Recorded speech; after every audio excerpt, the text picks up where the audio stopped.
नमस्कार मित्रों। आज हम बात करेंगे आंतरिक ज्वर। इसको टाइफाइड भी बोलते हैं। आंतरिक ज्वर, अंग्रेजी में इसको टाइफाइड भी बोलते हैं। इसके कारण क्या होते हैं? इस रोग का जीवाणु मुंह के रास्ते से पेट के अंदर चला जाता है और छोटी आंत के गुच्छों के रूप में जमा हो जाता है। छोटी आंत के अंदर गुच्छों के रूप में ये जीवाणु जमा हो जाता है, जिससे लंबे समय तक ज्वर बना रहता है। इसे मियादी बुखार भी कहते हैं। वापस सुनिए इसके कारण। इस रोग का जीवाणु मुंह के रास्ते से पेट में चला जाता है और छोटी आंत में गुच्छों के रूप में जम जाता है, जिससे लंबे समय तक ज्वर बना रहता है। इसे मियादी बुखार भी कहते हैं, इंग्लिश में टाइफाइड भी कहते हैं, हिंदी में आंतरिक ज्वर भी कहते हैं। इसके लक्षण क्या होते हैं? आंतों में विकार के कारण लगातार बुखार बना रहता है। तिल्ली बढ़ जाती है। छोटी आंत की झिल्ली में सूजन एवं घाव हो जाते हैं। इसके उपचार: पहला उपचार है, जिन वस्तुओं में या जिस मौसम में इसका प्रकोप अधिक होता है उसमें नियमित रूप से भोजन के पूर्व नींबू का सेवन करने से रोग से बचा जा सकता है। नंबर 2, तुलसी की पत्तियाँ 11, काली मिर्च 7 दाने, दोनों को 60 ग्राम जल में रगड़कर सुबह शाम रोगी को पिलाने से लाभ होता है। तीसरा उपचार, दुर्लभ व्यक्तियों को प्रोटीन तथा विटामिन का पूरक आहार देना चाहिए। ज्वर उतारने के लिए शीघ्रता न करें, इसको धीरे धीरे ठीक होने दें।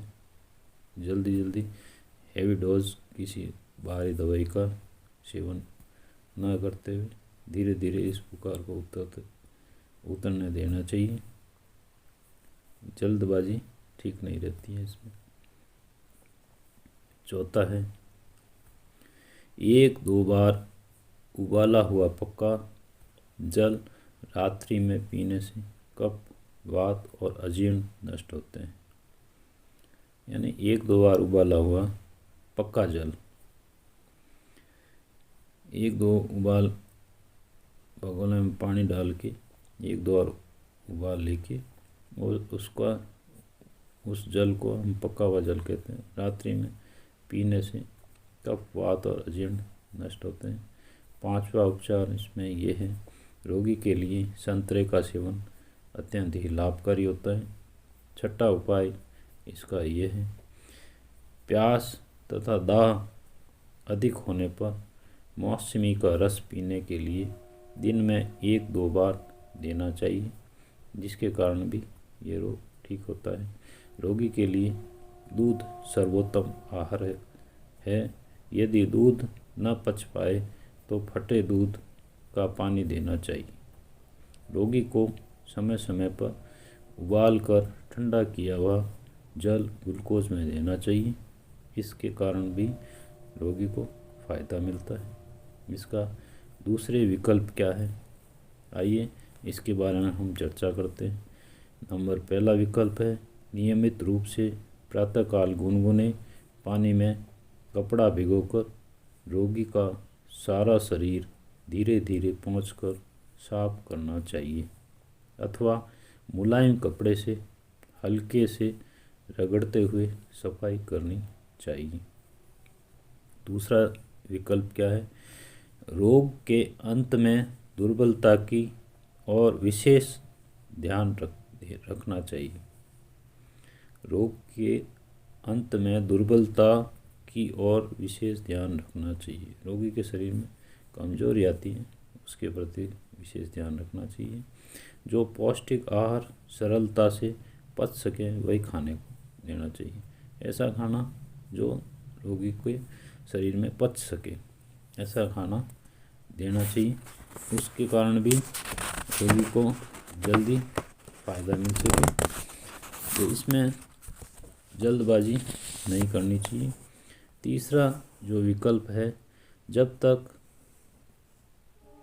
आंत में शोथ और क्षय रहता है, आंतों के अंदर सूजन सी रहती है, तब तक रोगी को मल मूत्र त्याग के लिए उतरने नहीं देना चाहिए, उसमें दिक्कत होती है। लेटे हुए ही मल मूत्र कराना चाहिए। चौथा विकल्प इसमें, यदि मलावरोध हो, मल आने में अवरोध हो, तो औषधियों का उपयोग किया जा सकता है। इसमें घरेलू उपचार के अलावा भी किसी भी दवा का किसी अच्छे डॉक्टर से सलाह लेके उसका उपयोग भी कर सकते हैं। पांचवा विकल्प यह है, दस्त हो रहे हों तो उसे रोकने के लिए चिकित्सा करें ताकि कमजोरी ना हो। छठा विकल्प, रोग मुक्त हो जाने के बाद मूंग की दाल का पानी देना चाहिए, साथ में परवल भी दिया जा सकता है। सातवां विकल्प, चतुर्थ सप्ताह में धीरे धीरे दूध की मात्रा बढ़ानी चाहिए, साबूदाना आदि का सेवन किया जा सकता है चौथे सप्ताह में। और आठवां विकल्प ये है, हृदय, मस्तिष्क तथा आंतों की सुरक्षा पर ध्यान देना चाहिए। ज्वर के दूसरे सप्ताह में मलावरोध की प्रवृत्ति रहती है। दूसरे सप्ताह में ये बुखार होता है, उसके दूसरे सप्ताह में जो मल होता है वो ठोस होता है, ऐसी प्रवृत्ति होती है उसकी। अतः ग्लिसरीन द्वारा एनिमा दिया जा सकता है। छेने का पानी पिलाने से भी मल की गांठ साफ हो जाती है। एनिमा किसी अच्छे डॉक्टर की सलाह लेकर लगवाना चाहिए अगर ये प्रॉब्लम होती है तो। इसमें नौवां विकल्प ये है, रोगी को थोड़ा थोड़ा जल अवश्य पिलाते रहना चाहिए। इसमें 10वां विकल्प, रोगी को प्रतिदिन स्पंज करना चाहिए तथा उसके कपड़े बदलने चाहिए, दबाते रहना चाहिए थोड़ा और उसके कपड़े बदलने देने चाहिए। और ऐसा उपाय करना चाहिए जिससे शैया व्रण यानी बेड सोर्स न होने पाए। 11वां विकल्प यह है, इसमें रोगी का बिस्तर आरामदायक होना जरूरी है। 12वां विकल्प इसमें यह है, रोगी के कमरे में पूर्ण शांति रहनी चाहिए, बच्चों को थोड़ा दूर रखें और वातावरण को शांत रहने देना चाहिए। अधिक तेज प्रकाश से उसे बचाना चाहिए, ज़्यादा रोशनी भी उसको सहन नहीं होगी, उससे भी बचना चाहिए। 13वां विकल्प इसमें यह है, औषधि के साथ साथ इस रोग में उचित सेवा परिचर्या की आवश्यकता होती है। और 14वां विकल्प ये है, रोगी को पूर्ण विश्राम कराना चाहिए। तो दोस्तों, ये वीडियो आपको कैसा लगा? अच्छा लगा तो लाइक कीजिए। अगर अन्य मित्रों को आपके लाभ देना चाहते तो इसको शेयर ज़रूर कीजिए। और अगर आपके पास कोई सुझाव हो तो कमेंट बॉक्स में ज़रूर लिखिए। धन्यवाद। स्वस्थ रहें, मस्त रहें।